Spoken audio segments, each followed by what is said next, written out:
कुछ समंदरों में ऐसे अल्लाह रब्बुल इज्जत ने बनाया है, वो भी आपको मिल जाएंगे।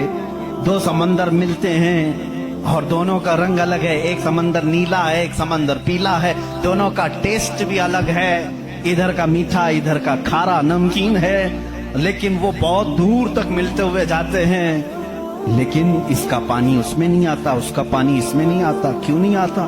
अल्लाह फरमाता मरजल बहरैनी यल्तक़ियान, मरजल बहरैनी यल्तक़ियान बैनहुमा बरज़ख़ुन ला यबग़ियान फ़बिअय्यि आलाइ रब्बिकुमा तुकज़्ज़िबान। उस रब्बे ज़ुल जलाल ने फरमाया हमने दो समंदरों को बहाया है, देखने वालों को ऐसा लगता है कि ये मिल गए हैं, लेकिन हमने उसमें न दिखने वाली एक ऐसी दीवार बनाई है कि इसका पानी उसमें नहीं मिलता, उसका पानी इसमें नहीं मिलता।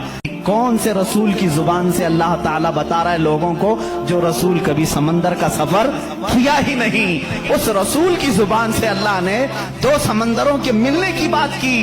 साइंसदानों, अब तो तुम्हें मानना ही चाहिए कि कुरान रसूल का अपना बयान किया हुआ कलाम नहीं है, उसी का ये कलाम है जिसने समंदरों को इस तरह पैदा किया।